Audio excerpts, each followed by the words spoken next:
Oh, you'll need to turn up your microphones on. Yes, I did. Hello? Hello? Okay, so when the button is up, Yeah. are you talking to the mic? Hello? Hello? Can you hear yourself through the speakers? No, can you guys? Hello? Okay, just turn the volume up. I don't hear you either. I hear you. You want to go like this? I hear you. Yeah, you're in. Hello? Okay, what number are you? Go ahead. I'm 2. Hello? That's Okay. better? Much Okay, better. all of your little dot things should be in the up position. This And right if you here. can't hear yourself through the speakers, they can't hear you either. So, guys, I've definitely had people who have zoomed in and they can't hear us. So when you talk, you need to have the microphone exactly like this, okay? We'll just pass it around, okay? I want to welcome everyone to our February board meeting, February 24th. First, I want to start off by thanking the staff, Alan and Jennifer, and all our part-timers, for as usual, working very hard and getting the library through another month. I want to welcome everyone to the meeting. So before we begin, we're going to do a head count. Just say here, John. Here. Mary Ellen. Here. Ann. Here. Mike. Here. Jennifer. Here. And Jen. Here. And just make note that Valerie is not here at the meeting, and yeah, and Selena. Oh, right, yeah, we're like advertising today's, Okay, great. Yeah. So why don't we begin? Do I have a motion? Right. Yeah, do the form. Do I have a motion to approve the January 24th minutes? I move we approve the January 22nd, January 24th minutes. Do I have a second? I second it. All in favor? Aye. Okay, and that was Ann who seconded everyone. Ken Gilman, I thought he was going to be here. I think he was on vacation. So maybe he's just running a little behind. You looked tan in the last meeting, like you. There's lots of things you can do to make yourself look tan. You looked tan, I remember that. Okay, and now Michael Lewis is not here. Is he in the back or something? Does anyone know Michael Lewis is here? He is here. Oh, he's here. Okay, so as we'll go along and hopefully he'll come out. Okay, we'll skip back down to committees. John? Oh, finance. Yes, finance. John? Microphone. Oh. So Tell me about it. the only update I got is, so from the last meeting, I had a question on the investments, and this is more for the broader group. So there was an error in the reporting. So, our losses were in line with what we had been seeing, and losses in quotes because it's just, paper loss on those investments. We did have a call with our investment manager and talk about the strategy that we use for our investments. It's pretty much hold bonds till maturity, and we've been doing that for like 15 years, as far as I can gather. So that's all fine. We had some discussions about maybe revisiting that at some point, obviously looking at what our limitations are by state law. But I looked and I didn't see anything necessarily that says you have to be in literally the most conservative investment strategy out there. Not to say to get aggressive, but I think of these things as if you have, long projects, very far out in the timeline, you can invest long, take a little more risk, get a little more yield, and finance those near projects, right, in a different way. So whether it's long-range planning or somewhere in finance, we expect to kind of visit that, see what our rules are, what can we invest in, and just revisit that. I know we have some other projects coming up, and we do have flexibility in what, the maturities of those bonds are staggered, but something that I think we should look at in the future for, how we handle that. Great. Just to clarify, John, myself, and Mike were on that meeting with our Schwab advisor, and these are the restricted funds, everyone. So when we go over the finances, we're talking about the restricted funds. Okay, great. Thank you, John. Mike, governance. Yes, and thanks, Jennifer. If you look in your folder, you'll see the documents having to do with the trustee education policy. And then there's a separate form having to do with your, what they call self-assurance. Is once you complete the CMA activity, then you will complete that form and hand it into the president. The requirement is a minimum of 2 CMA activities for each trustee member per year. And that's the year that starting from January, that have to be completed by December. The president of the body will keep track of the CME, and there are some significant penalties for not completing 2 over the year, so please do so. Great, thank you, Mike. Jenna,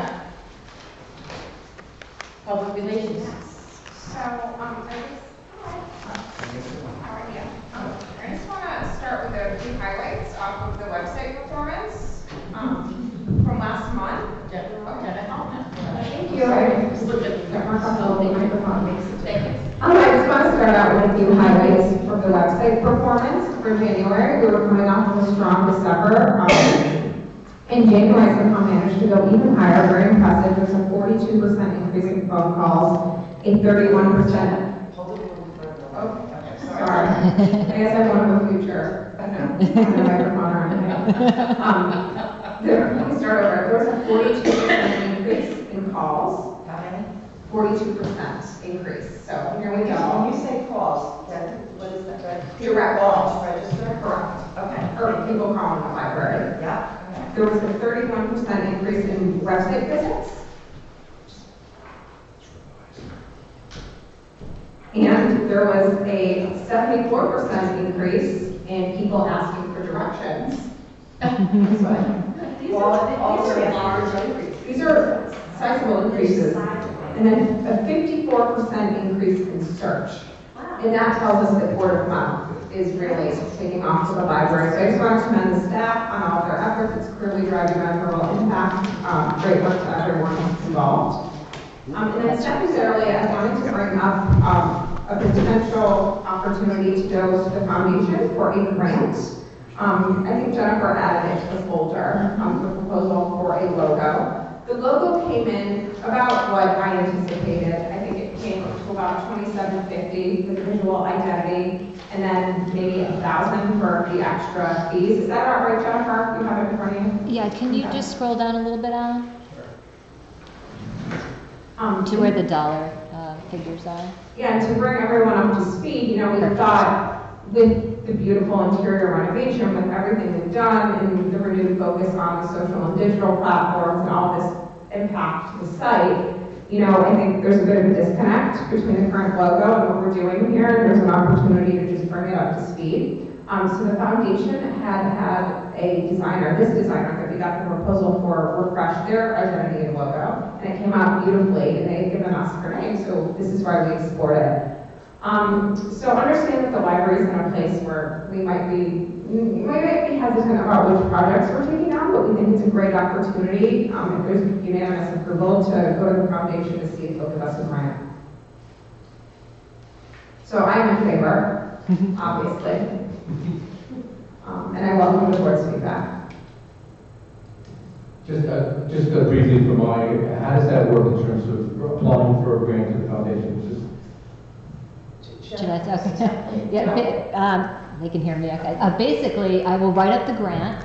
You all will approve it unanimously, and then we'll submit it to the foundation. They'll meet, they'll discuss, they'll decide whether we get it or not, and that's pretty much all there is to it. Thanks, good. So, is this on? You can hear me? Now we can.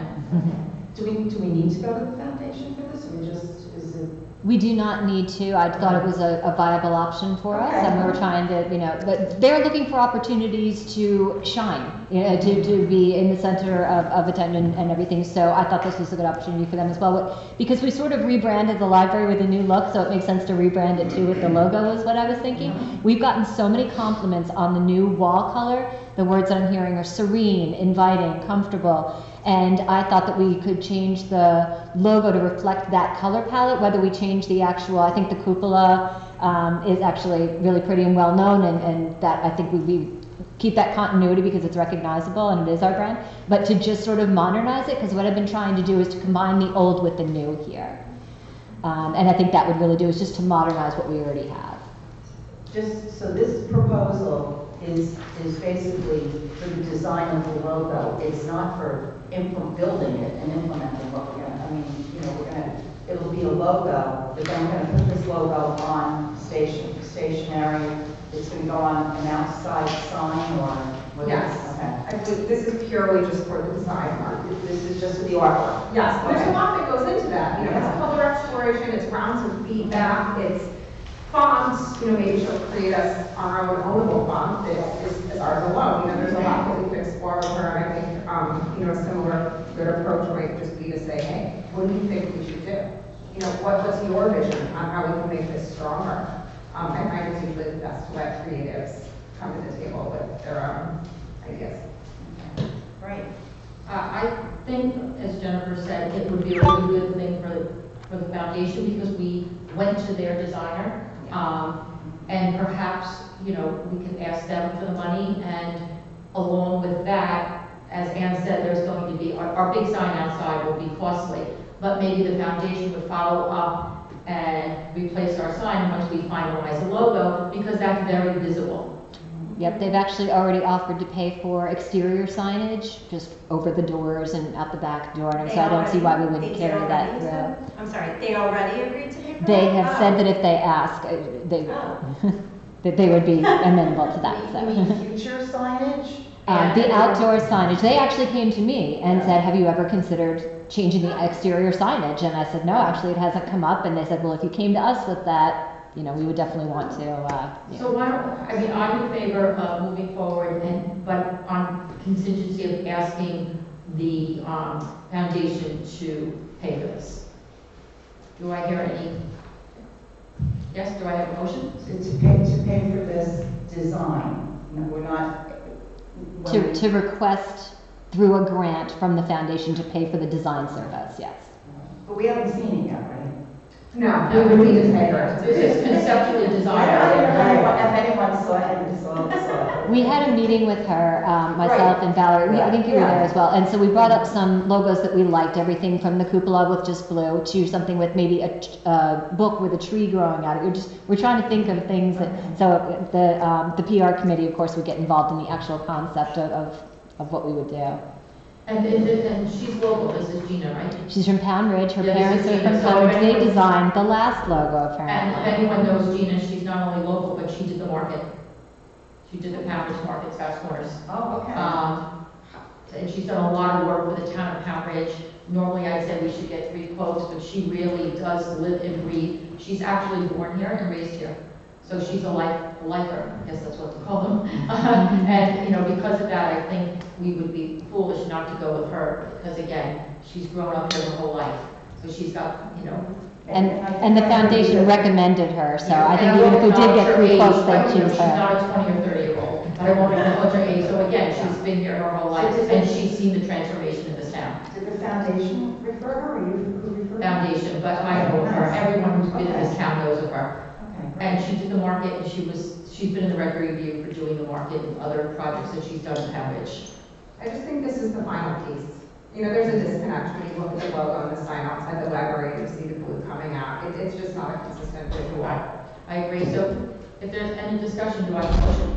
Okay, so let me see how to word this. I make a motion that we approve this proposal from Gina Federico for $2,750 for the visual identity design, and then another $500, correct? For, what is another $500, pending foundation approval, is that what you're saying? I guess we're agreeing to write the grant to the foundation, right? And just to add on, I think there might be another cost up there. I can't see it, I'm sorry. I see 250 and 250, 500. so it's another 500, right, I didn't mention Oh, that. okay, Yeah, apologies. okay. No, that's all right. Do we have a second? Second. Okay. All right, Jennifer- thank you. Jennifer seconds. I'll word it better in All in favor? Great, pass, thank you very much, Jennifer and Jenna. Okay, now that Mike Lewis is here, why don't we go back and then let's come back. Mike, you have to use a microphone. I have to use the microphone. Yes, because we have people that, Yeah, that's fine. and they can't hear us. Well, you're supposed to. That one gets a I little. have a face for radio. I guess my first question is, when is the next board meeting? Because I'm going to try to push the auditors to come, hopefully next month, if not definitely by April, to present the audit report. Okay, so we waited for you to come, or I waited for you this way, you know, we don't have any conflicts, I know you have a conflict sometimes. Yeah. So what is good for everyone? I'm pretty wide open in March, but what is good for everyone?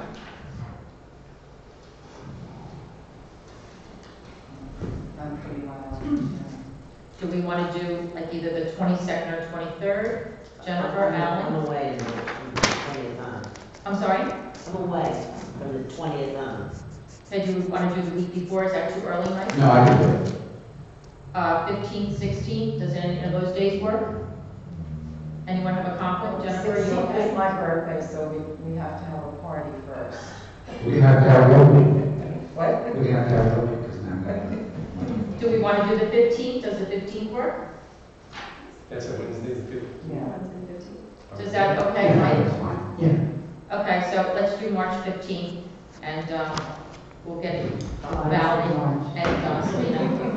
Beware. Okay, go ahead, Mike. No problem. Well, I just wanted to let you know that about a week or so ago, we had the audit, we had virtually, they have a portal system that works out great, and Heidi and I and Jen as well, you know, helped the audit, and, you know, I didn't hear any comments, you know, they just need to do the follow-up with legal letters and, you know, board members, they had to set out the related parties, and just a couple of other minor, you know, cleanup items. Other than that, it was pretty smooth sailing. So, so that's the update, and I'll try to get them in either for March, if not, definitely by April. Anyway, in regards to your packet, I'm going to start off with the balance sheet, and I tripled and quadrupled checked the accounts this time. You know, I do apologize from the prior presentation. That was just a QuickBooks quirky error. But anyway, the bank accounts as of January 31st is about $985,000. It's down significantly from January 31st of 2022, but again, that's because of the investment in the library. The accounts receivable is just, you know, that's minor. The due from Heritage is the bookkeeping entry that we do, recognizing the receivable from the town of Heritage for the levy. In regards to the Schwab accounts, you'll see that as of January 31st, there's approximately $767,000 compared to $835,000 from the prior year. And those are those phantom gains and losses that Chris Cooney talks about. Nothing glaring with the accounts payable. On the flip side, in regards to the current liabilities, you have that deferred revenue tax levy, where we recognize 1/12 of the liability to be the revenue on a month-to-month basis, and then you have the security deposit from a new tenant. You flip the page. This is what the equity is as of January 31st of 2023, $1.8 million, and that's inclusive of the 52,657 net income, which you'll see on the profit and loss presentation. And again, it's down 530,000, which corresponds with the cash position because of the investment in the library. You have any questions on this? Yeah, in the audit, are we gonna shift that loss into an asset?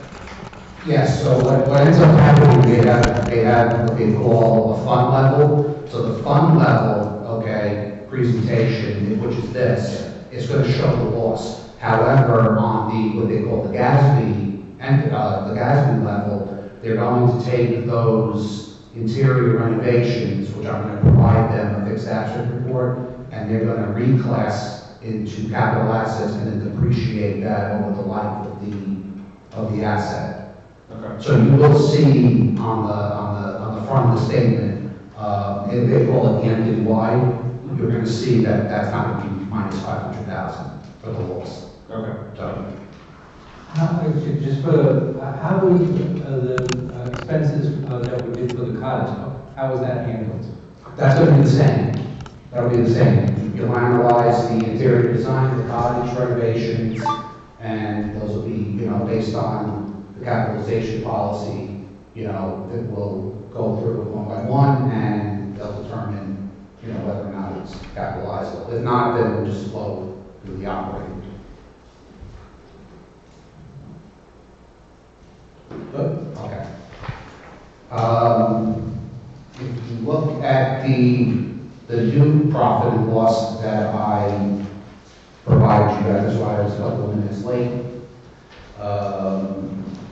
But I noticed as I was reviewing, there was $19,000 in processing library materials, and that was not correct. That's actually the 6-month WLS payment.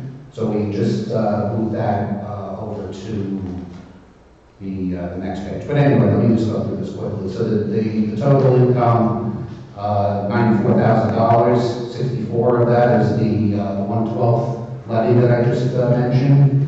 You have the cottage rental, and then you have an uptick actually with the gains, the market value gains on the Schwab accounts. So that's why you'll see a $40,000 swing. Let me just see here. Then you have the library services. These are just, a lot of these are timing issues, based on when you approve the warrants. So, you'll just see that the programs in 2022 was 3,100. You have nothing in 2023. That'll all even itself out. Then you have the office G&A, $2,000 if you go to the next page versus $4,300. Again, timing issues. You'll actually see in the office supplies, you'll see a minus 2028, but that's going to zero out in February because we accrued it. Those were December bills, and then reversed it out, and then it'll zero itself out. You have properties and grounds, interior renovations for almost $5,600. That makes up the bulk of that category. Then you have your salaries and benefits. They're relatively in line with last year. Now with the reclass that we just did, there's your 6 months for the WLS for $19,500. And then you have utilities of $1,600. So with this all said and done, it yields a net income of shy of $53,000 for this particular month. Any questions on this? Okay. And then just last, this is more informational. This is just comparing what I just went over, the actuals versus the 1/12 prorated budget.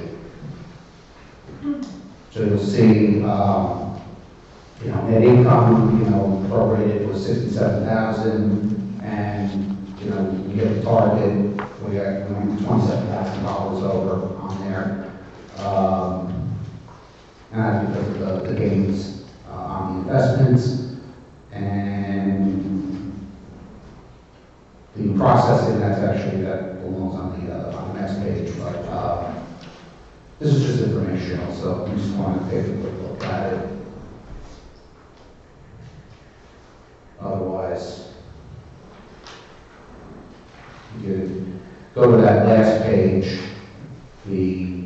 the prorated budget was 67,000.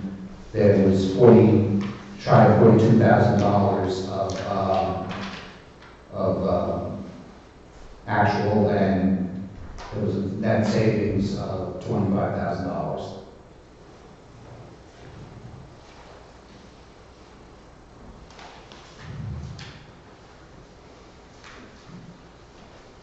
Okay. Very exciting stuff. Is there any questions for Mike? No? Okay, so let's approve the warrants. I don't know if anyone saw, but Jennifer added warrants. So what is the actual total? I'm sorry, I added Lawrence, what? Oh, I'm sorry, Jennifer, you added to the Dropbox. Oh, the addendum, I'm sorry, I thought you Yes. said Lawrence, I thought that was the name of the construction Oh, I'm company, so I sorry, wasn't I'm sure. sorry. So what is the total warrants? Does anyone know that? It's the 45,888.94, I believe everyone has that.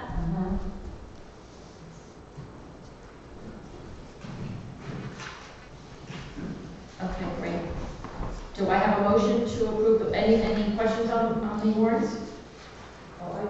I have a question about, NICEAG. I didn't understand, because aren't we on a monthly billing thing? So I don't understand why we had two invoices, one for $1,145.90 and then another one for $159.58. Okay, so the 159 number is just for the pump house, which is billed quarterly, so that's why you don't see it every month. Okay. And then the monthly thing was $1,140. Yes. I think just, again, the electricity costs are very high, but we also had a malfunction with some of the infrastructure. The heat pump had a ball bearing that got stuck between heat and cold or whatever, so they were both going at the same time. So they took the unit, they fixed it, and they brought it back. So I think we'll see a dip in that next month. Okay, all right, thank you. Any other questions?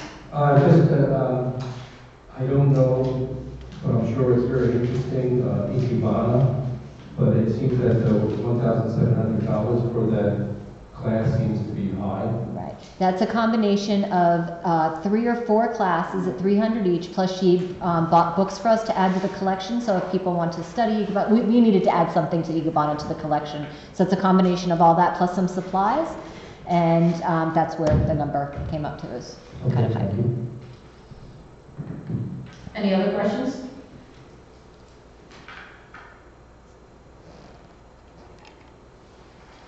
No?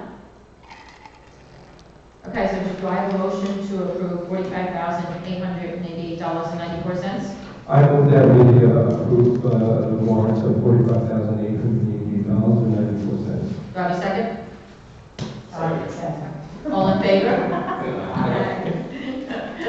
Great. Mike, how much do we need to? I just went over hiding there approximately 50,000, so with this warrant plus 2 or 3 payrolls, 50,000 would be sufficient.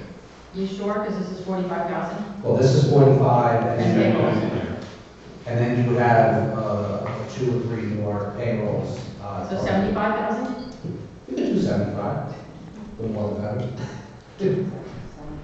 So do I have a motion to approve our, I make a motion to approve $75,000 to be moved from our signature money market account to our signature operating expense account.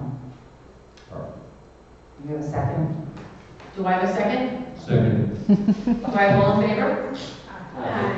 Mike loves the microphone. Great. He keeps throwing in your face. Okay, great, thank you very much, Michael. I can just quickly do Ken Gilman, I thought he'd be here, I apologize.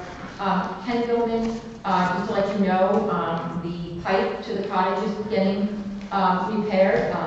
Mike and I met him yesterday, I know him. It's Neil Hippo, again, he's been around, he's born here, he's got his own company, he lives in town. He's a great guy, I'm glad that he came in the lowest bid. Remember, we did approve it. The negative will be, of course, is that the beautiful patio that we had redone is now ripped up, and we're going to have to redo it this spring. So that's the negative, but again, it's something that we had to do, and it's something that went, so that will be completed either tomorrow, which is Thursday, or Friday, weather depending, so I don't know with this rain and stuff, if he was able to continue to work today. We had snow showers and stuff, and I don't know tomorrow's weather, so if he got delayed with the weather, it's going to be Friday, he'll be done. Is this the septic pump? Is this Yes. okay? Yes, the Yeah. septic pipe went into the cottage.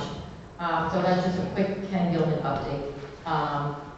Okay, so moving along, Back to committees. so we just finished Jenna.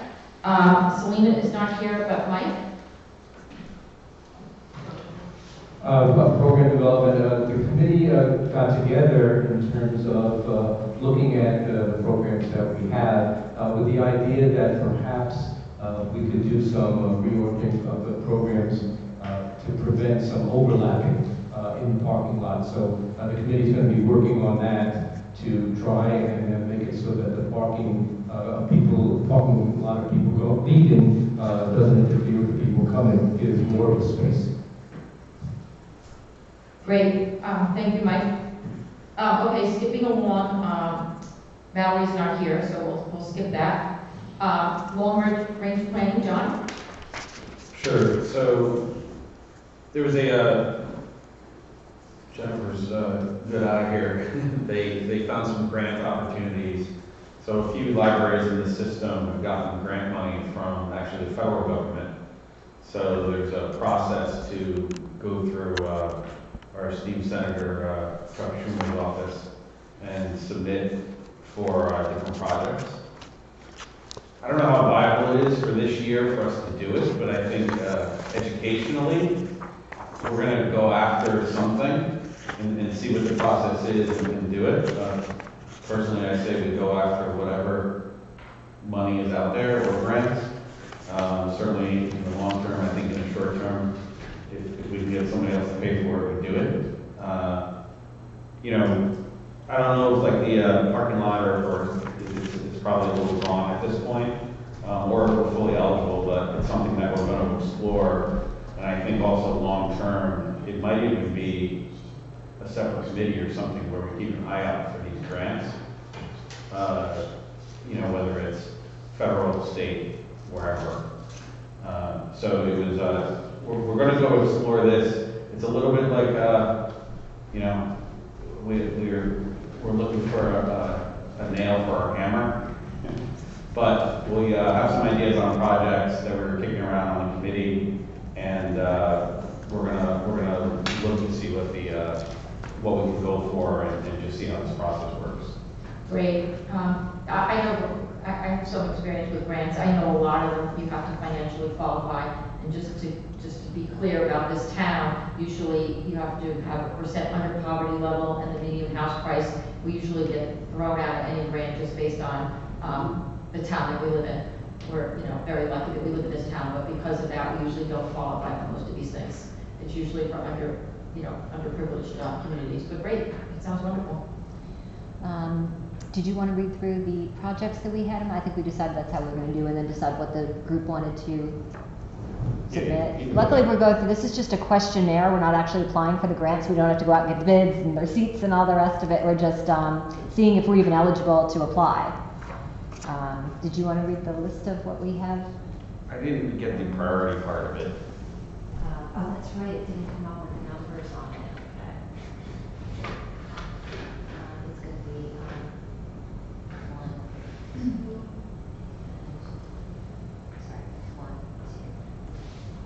Okay. So just to give you an idea, so one project we're thinking is expanding on the child's room to create some extra space there. So I guess kind of blowing out the back there and creating some more room. We can do different, kind of tiered seating, different kind of programs if we can do that. And I don't know if this goes to the outside or exactly. kind of lead into the outside. That was probably the most popular one. There is some landscaping, other work that can be done on the property. And then there's an idea of the stone patio heat lamps, kind of building something for outside where we can take advantage. So I mean, those were some of the bigger projects that we were thinking about exploring. And I agree on your point on whether we're eligible or not. I'd like to be told no. And then the other is, there are other grants out there that, you know, they're just like communities, et cetera. So it's definitely worth exploring, whether it's partial or full. Okay, so that's a flavor of what's out there. It's sort of theoretical at this point, kind of academic, so we're not looking for approval on everything, but we're kind of kicking those ideas around and we'll see how, you know, how far we get. So we'll update you next month. I have a quick question. When you say expand the children's room, are we talking about blowing out a wall of the library? I guess it would be, yeah, I mean, talking about the back door, if you will, to the children's room, expanding that to include either an art room / makerspace, which would lead to an outdoor patio that would sort of carve into the natural ground there to do a tiered area for outdoor story time, and maybe even a little mini playground, if there's room for it. Yeah, So yeah, we would lose like a wall, but it's maybe 12 feet wide. for those of us who visited the New Canaan Library, they actually named a room. Isn't it called the Maker Room or something? Yes. That was Yeah, very popular pretty library. incredible. I had never even heard that expression before, the Maker Room, but there were a lot of people in there getting, you know, doing projects and making things and whatever. It used to be called Arts and Crafts, now it's called the Maker Room, yeah. Okay, great, thank you. Ann, interior? Oh, interior, this is, so other than, you know, a lot of beautiful finishing touches, you know, in the library that you're going to see, and Jennifer pointed one of them out to you tonight, which is fabulous. If you go over and look by where we put our little coffee kiosk, we added some spotlights where you can see the beautiful indoor signage, representing the rooms there. It really looks nice. We're going to be adding, the posters are framed, so we're going to be decorating our Schaffner hallway. We added 2 lights, 2 floor lamps to the mystery room, and by the coffee kiosk. And the 2 big updates are after we finally decided on the black folding chairs, they are back ordered.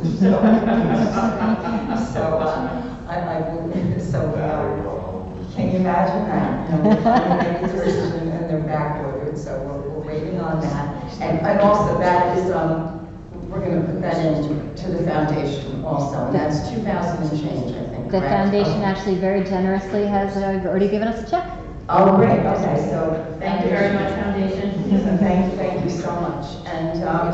And then we had discussed in the last meeting that we were going to add a few more of the rolling bookshelves to our fiction room and possibly add a computer desk to the reading room.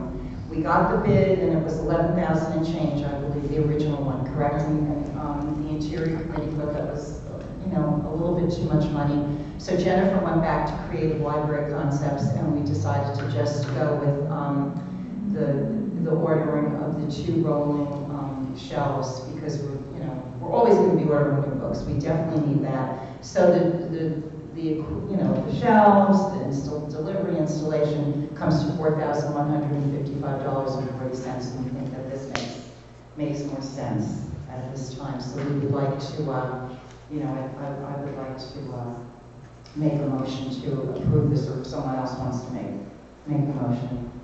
Is there a discussion before we make a motion? I do the books, the fiction books, and they are tight. The shelves are pretty much tight, and if we order more books, not that I have the best nails, but you know, it's hard to grab because when the shelves get too tight and you're trying to grab the book, and really our fiction area is the most popular by far. You can see the statistics breakdown, and so I do think if we're going to keep ordering books, but when we should, we definitely need the space. The shelves only have maybe 2 books left on each shelf. That's nothing. What disturbs me is the installation for the cost to do this. It really paying, I guess, about $1,500 just to have it sent here. And I wondered whether there was way to explore alternative ways to get the stuff? Well, it's all custom made by the same company that made our original shelving, of course. It comes basically flat packed, so we are going to need to have someone do the installation. It's coming all the way from Michigan, hence the, expense of the, and it's, custom stained and all that. There wouldn't really be an alternative vendor that we could go to make it actually match, especially since we right up against the existing I'm shelving. sorry, I'm not talking about the shelves, I'm talking about getting them here. Again, they're coming from Michigan and they need to be professionally installed. Okay, that seems very odd.